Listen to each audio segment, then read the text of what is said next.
Hello grade 7, I hope you're doing well. I had a very busy day today. Besides teaching you guys in the morning and then a meeting all afternoon, then I went for groceries, which took a very long time because I had to wait in line, and then I mowed my grandparents' lawn. So it's finally Tuesday evening and I have time to put together your math lesson for tomorrow.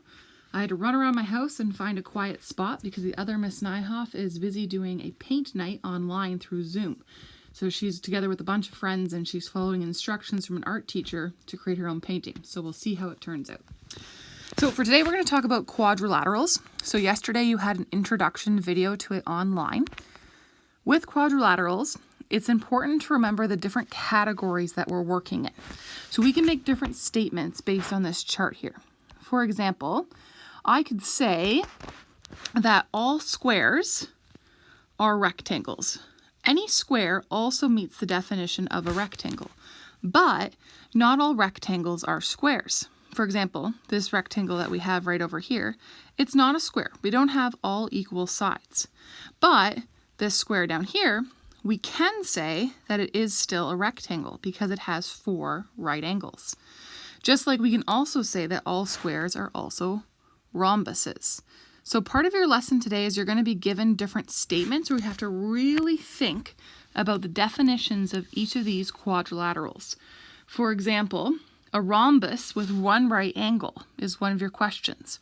Well, if you think about a rhombus, and then if you think to yourself, it needs to have a right angle. Well, as soon as it has 1 right angle, it would then have, in fact, 4 right angles. So a rhombus with 1 right angle is called a square. So when you look at the first part of your lesson today, it's a lot of different statements, and you have to really think about what the definition is of each of these different quadrilaterals. Remember, quadrilateral in general is just a statement or a definition saying it's a polygon, it's a shape with 4 sides. Okay? The other thing about quadrilaterals, when we talk about different categories, we can say with certainty that the sum of the angles in any quadrilateral, say that 10 times fast, is 360 degrees. So all of these quadrilaterals on this page, any quadrilateral you make, the sum of all the angles is 360 degrees. But then there's another piece of information that our textbook gives us, and that is about parallelograms. So in any parallelogram, so notice this is a parallelogram, and so is a rhombus, and so is a rectangle, and so is a square. In any parallelogram, opposite sides and opposite angles are congruent. So if I go to my one up here, these angles here are opposite each other, they'll be the same, and then these ones opposite each other will also be the same. So notice that that rule only applies for parallelograms. It does not apply for kites or for trapezoids. So let's take some of our information that we learned yesterday on the video and then from reading the textbook and apply it to a few different problems. So we'll start with a simple one. Here we have a quadrilateral. It's not a parallelogram. It doesn't have opposite angles that are equal. In fact, it's a trapezoid. But we can use this information in order to figure out what this question mark is, what angle that is. So if you remember that I said that all quadrilaterals, their angles, when we add them together, you would get 360 degrees. Now, if we wanted to, we could solve it algebraically. So yes, we can say that 65 plus 110 plus 87, and then let's call this m for fun, plus m equals 360 degrees. Then we can add up all these numbers together on the side. To bear with me, working on my mental math skills over here. And I get 260 plus m equals 360. Now I want to get m by itself, so I do 260 plus m minus 260 because that's the opposite. And then I do 360 degrees minus 260, and I end up with m equals 100 degrees. Now I know what 99% of you are thinking, but Ms. Nyhoff, we didn't need to use algebra to solve that. You're right. You don't need to use algebra. I just want to keep showing you again and again so that you don't forget for next year of how to use it. So if you want to do this instead, let me quickly erase some of this. If you want to do it this way instead, that's totally fine with me. Maybe you want to just add them together, get 260, and then do 360, take away 260. That's fine. Notice how we get the same answer. I just want you to see how algebra can be used again and again and again. And to remind you that even though you might not find algebra helpful in this question, because you could do it right here pretty simply, when you get to older grades, there's things that are more complex where you need to use algebra. That's why I keep showing it to you and bringing it up to you. All right, here we have another trapezoid, but this trapezoid is special because it's an isosceles trapezoid. So an isosceles triangle, you remember, means that it has two sides that are the same. But in this trapezoid, we have two sides that are also the same. So in isosceles trapezoids, we know that the non-parallel sides are congruent. So non-parallel, that means they aren't parallel. These guys, they would eventually cross if they kept going forever, and you could see it on my screen. The non-parallel sides are congruent, so they are equal. But then we also know that the angles opposite the congruent sides are equal. So in this case, we see 57 degrees is equal to 57 degrees. So we know that x over here equals x over here. So again, if we want to, we can solve this algebraically. We can say that 2x plus 57 equals 360. 2x plus, I'm going to do 57 together in my head, I have 114. And I'm going to subtract 114 from both sides, equals 360. Take away, I'll do it just like this, just so I can set up my math already. Take away 114. And I get 246. So now I have 2x equals 246. What's being done to x? Well, it's being multiplied by 2. So I do the opposite, and I divide by 2, and I should get, these guys cancel out, x equals 123 degrees. So I know that this one up here is 123, and this one over here is 123. Again, I can hear your voices, but Miss Nyhoff, why do we need to do it that way? You don't have to. You can do it your way. If we were in school right now, I'd make you do it my way, but I will let you do it your way. So if you want to, you can do 57 plus 57, get 114, do 360, take away 114, which I think I said was 246, and then you can do 246 divided by 2 equals 123. So again, it's up to you, grade 7. I'm just showing you there's multiple ways to think about a problem. All right, let's go on to one that's a little bit more complex. So here we have a couple different things happening. You can see that we have a triangle, if you look at it this way. There's a triangle happening there. Oops. You can also see, that I took this picture off the internet and then I used white to get rid of the words that I didn't need.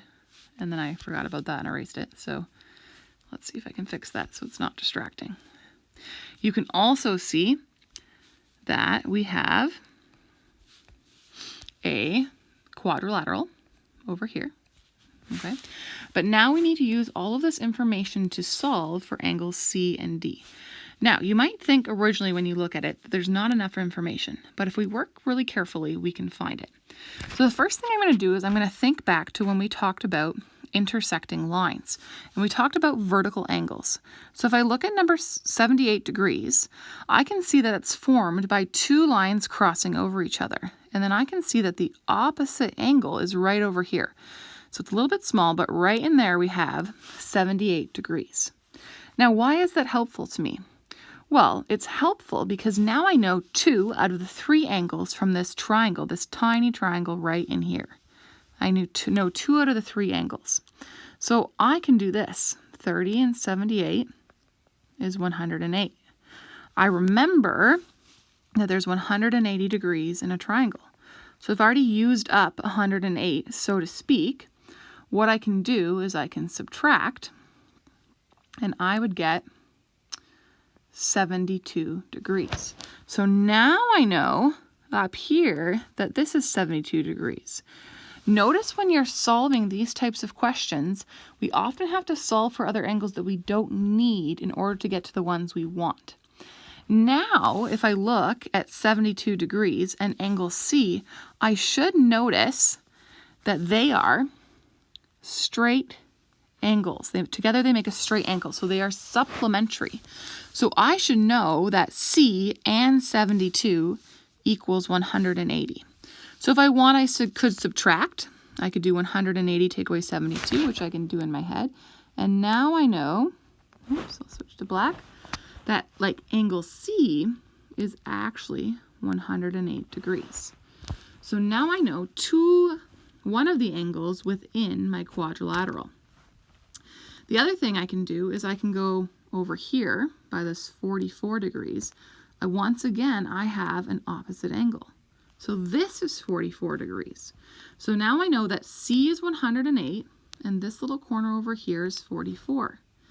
The other thing that I can figure out is that I can remember right over here, I have another supplementary angles. I have 78 plus something equals 102. Well, I can do equals 180. So I can do 180, take away 78, and I get 102. So now over here, hopefully you can see it's not getting too messy. I now know that that angle is 102. Now, all that information is useful to us because if I have 3 of my 4 angles on my quadrilateral, I can add them up. So I have angle C, which is 108. Then I have that new one I just found, 102. And then I have 44. I can add these together and I get 254. So then I could subtract from 360 and I get 106. So D is 106. So it looks a little bit complicated, but really what I did was I went step by step. I thought about what I knew about angles. I thought about what I knew about opposite angles, what I knew about triangles, and then finally what I knew about quadrilaterals. Let's do one more together. This one I took right out of your textbook. This is number 2 in your textbook, so I'm not going to assign number 2, but I want to show you once again how you can use the information. So, given that angle GEB is 28 degrees, we want to find the measure of all the angles in DEBF. So this quadrilateral right there, which happens to be a parallelogram. So notice we're given a piece of a triangle. Anytime you're given a piece of a triangle, you should think to yourself, there's something else I need to do with this triangle. So the first thing I notice is that over here I have angle A, which is a right angle. This is working along perpendicular lines. So actually, angle EGB is also 90 degrees. So what I can do with that information is I can add 90 and 28 together. And I get 118.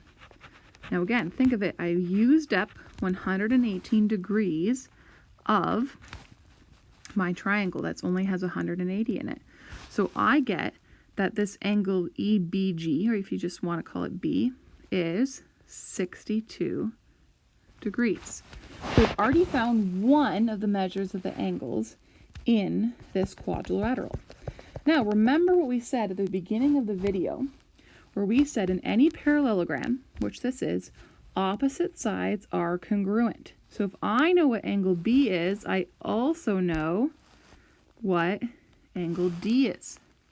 It's 62 degrees. So if I have 62 and 62, I've already used up 124 of my total 360.